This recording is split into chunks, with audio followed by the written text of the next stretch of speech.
ಎಲ್ರಿಗೂ ನಮಸ್ಕಾರ. ಇವತ್ತು ನಾವು ಎಲ್ಲಾ ಕಡೆನೂ 6 ಗಂಟೆ ಶೋ ಓಪನ್ ಆಗಿದೆ, ಎಲ್ಲಾ ಕಡೆನೂ ಹೌಸ್ಫುಲ್. ಅದೊಂದು ಖುಷಿ ವಿಚಾರ. ಕೇಳಿದ ತಕ್ಷಣ ಎಲ್ರು ಸಿನಿಮಾ ಸೂಪರ್ ಆಗಿದೆ ಅಂದ್ರು. ಬಟ್ ನಾನ್ ನೋಡಿರ್ಲಿಲ್ಲ, ಯಾಕೆಂದ್ರೆ ನಾನು ಡಬ್ಬಿಂಗ್ ಅಲ್ಲಿ ನೋಡಿದ್ದು. ಅಣ್ಣ ಹೇಳೋರು ಯಾವಾಗ ಸಿನಿಮಾ ನೋಡೋ ಮಗನ ಅಂತ ಇಲ್ಲಣ್ಣ, ಫಸ್ಟ್ ಶೋನೇ ನೋಡ್ತೀನಿ. ಯಾಕೆಂದ್ರೆ ನಿಮ್ಮ ಫಸ್ಟ್ ಮೂವಿ ಇಂದನು ಇಂದ ಈಗ ಏಕಲವ್ಯ ಇಂದನು ಥಿಯೇಟರ್ ಅಲ್ಲೇ ನೋಡಿರೋದು ಈ ಸಿನಿಮಾ. ನನಗೂ ಒಂದು ಸಿನಿಮಾ ಮಾಡಿದ್ರೆ ಅಂದ್ರೆ ನನ್ನ ಸಿನಿಮಾನ ಥಿಯೇಟರ್ ಅಲ್ಲೇ ನೋಡ್ತೀನಣ್ಣ ಅಂತ, ಯಾಕೆಂದ್ರೆ ಆಡಿಯನ್ ಆಗು ಮಿಸ್ ಮಾಡಬಾರ್ದು ಅಂತ. ಸೊ ಇವತ್ತು ನಿಜವಾಗ್ಲೂ ಹೇಳ್ತಾ ಇದ್ದೀನಿ, ಆಡಿಯನ್ ಆಗಿ ನಾನ್ ಮಾಡಿದೀನಿ ಅಂತಲ್ಲ, ನನಗೆ ಒಂದು ಬಿಡಪ್ಪ ಪ್ರೇಮ್ ಅವ್ರ ಫ್ಲೇವರ್ ಇದೆ ಅಂತ ಅನಿಸ್ತು.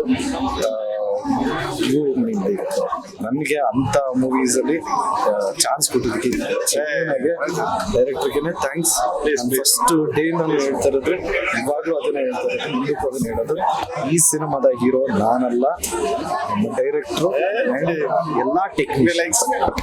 ನಿಮ್ಮ ಮತ್ತೆ ರಮೇಶ್ ಅರವಿಂದ್ ಅವರ ಕಾಂಬಿನೇಷನ್ ತರ ಚೆನ್ನಾಗಿ ಕಂಡು ಬಂದಿದೆ. ಸೊ ಎಲ್ಲ ಕ್ಯಾರೆಕ್ಟರ್ಸ್ ಚೆನ್ನಾಗಿ ಮಾಡಿ, ಎಲ್ಲ ಕ್ಯಾರೆಕ್ಟರ್ ಚೆನ್ನಾಗಿ ಬಂದಿದೆ. ಸೊ ಅಣ್ಣ ಮತ್ತೆ ತಮ್ಮನ ನೀವು ಡೋಂಟ್ ಬಿ ಅ ಸ್ಪಾಯ್ಲರ್, ನೀವು ಹೇಳ್ಬಿಡಿ. ನೀವು ಸಂಪೂರ್ಣ ನ್ಯೂಸ್, ಇದು ನೊಂದವರ ಧ್ವನಿ.